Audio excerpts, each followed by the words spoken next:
YouTube, what it do? I'm back again with another video. I'm doing a review today on my 2007 C6 Z06.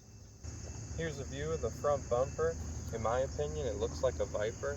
I love these headlights right here with the black paint inside them. Got the Chevy bow tie ribbon logo right there. Tons of airflow. Right here you got airflow for the front radiator, and then right here this goes to the intake. This is the front lip on the bottom. It's got that. I've hit this like a million times and it still hasn't come off, so the thing saved my bumper quite a few times. I love how there's black. If you get this car in red, the inside of the headlight is painted red, so I love how that's black. I think the front of this car looks like a Viper, if you were to ask me. Car's so low, sits so low to the ground. But yeah, let's walk around this car. Here's a look at the wheels. It's got 6-piston brakes in the front with slotted rotors. I still got the factory brakes on this car with these chrome wheels.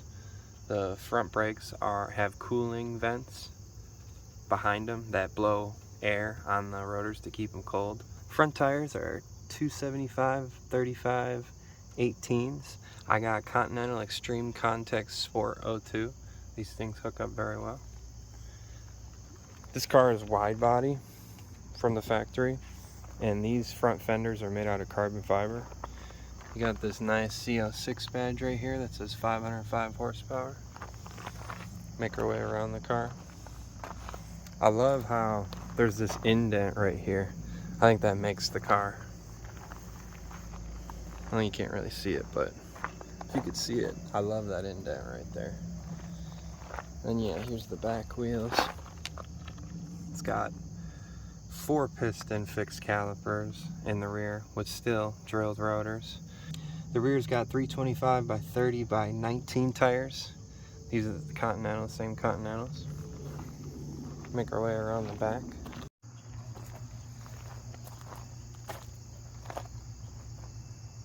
And here's a rear view of the car. Got these awesome taillights. I love them. It's like my favorite year vet because of these taillights, the C6 Zo6. Then you got the 4 exhaust pipes right there. Right on this car, I have a Corsa exhaust system. I'll let you guys hear it.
Here's a look at the interior of the car. Most of the interior is made out of leather. It's actually a nice material. You really don't buy this car for the, you know, a luxury interior. It's a Chevy, it's a race car, so I'm just gonna go over it really quick. Steering wheel is very tight, and this steering wheel, fun fact, is from a Chevy Cobalt, same steering wheel.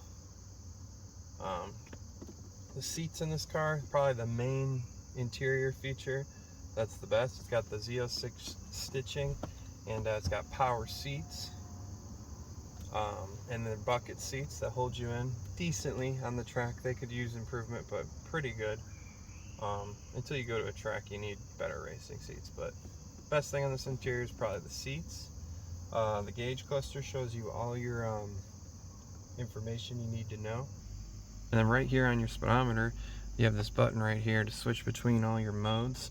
So it shows oil temperatures, the one I like to keep on, coolant temperature, battery voltage, front tire pressures, rear tire pressures, and oil pressure. You can just turn it off right there. But I like to keep oil temp up because that's important. Car also has heads-up display. Shows you your speed you're going, shows you your RPM, and it'll also show you your oil pressure and oil temperature and your G's in a corner. So that's really nice, and you could adjust where you want the heads-up display to be. And moving on, this car has a really nice stereo system, has Bose speakers. I'll play it for you guys right now, but give you an idea. Guardians and the Minnesota Twins. 17, and we got a dream to have a family. Has a touch screen head unit. You could put CDs in here.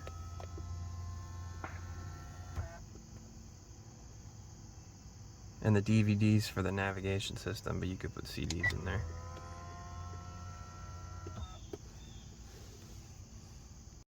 To open the door, you press this little button. It unlocks the door and lets you out.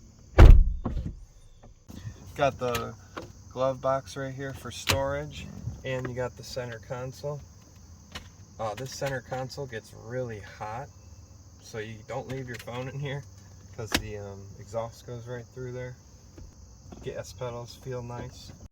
Car has an aluminum clutch pedal, aluminum brake pedal, and a plastic gas pedal. Here's a look at the pedal assembly. But with all that said, let's go take this thing for a ride.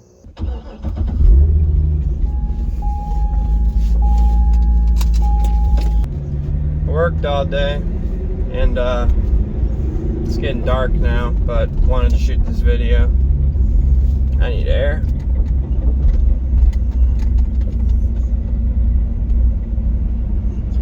One thing about this car is when you go to hit the air, it takes like probably a solid 10 seconds for the air to kick on. Like here, let me just show you how ridiculous this is. So air's off. I'm turning air on, now on full blast now. Let's see.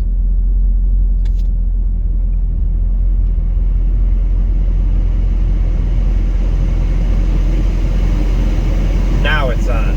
So that'd be one of the complaints I have of this car.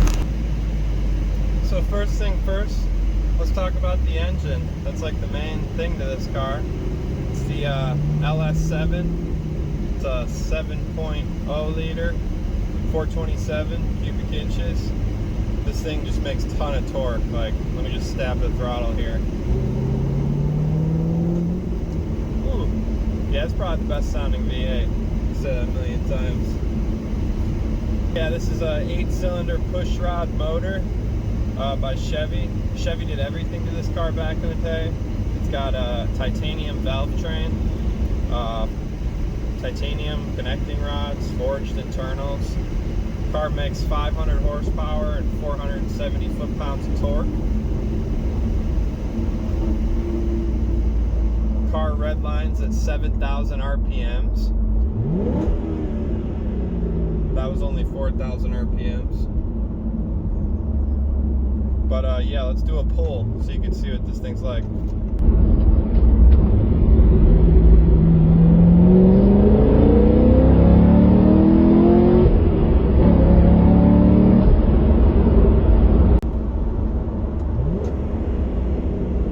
Yeah, this car is just a torque monster. This car is an absolute just freight train. Makes torque. Once you get that 7-liter, you know, up to 5,000 RPMs, nothing's stopping this car. The steering wheel feels really tight, and with the suspension, this car actually has carbon fiber leaf springs. There's no body roll at all, very tight feeling steering, So I mean, wherever you point this car, it's gonna go. So I really like that about this car. The car just pulls for days though. That was an amazing pull. If you want to see this car going up to 150 miles per hour on a racetrack, first subscribe to my video and then go to my YouTube channel and look through my videos, and there's videos of me racing a Hellcat, and I beat him and I get the car up to 150 on the racetrack.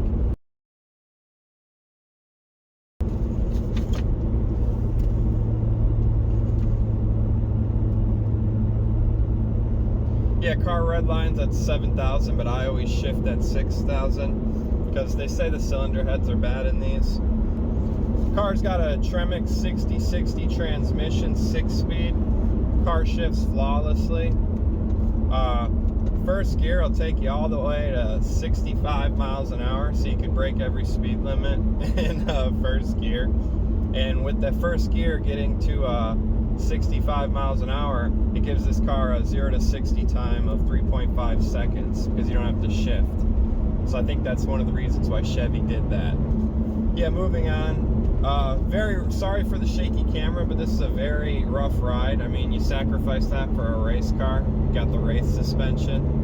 Yeah, wherever you point this car, it just goes. The steering feels amazing, and whenever you need power, I mean, I'm at 2,000 RPMs right there, and it just picks up. Clutch feels very light on this car too. It's got a stock clutch. This car right now has, let's see, 37,000 miles. You know, they say to do fix the heads on this motor, but I haven't done it. I feel like as long as you just do your oil changes, don't rev it out to 7,000 RPM, shift at 6, and, you know, take care of her and she'll take care of you. You know, don't fix it if it's not broke, but post in the comments if anyone thinks that you need to fix the heads, or you think I'm good not doing it, or your experience. Yeah, the car is very drivable.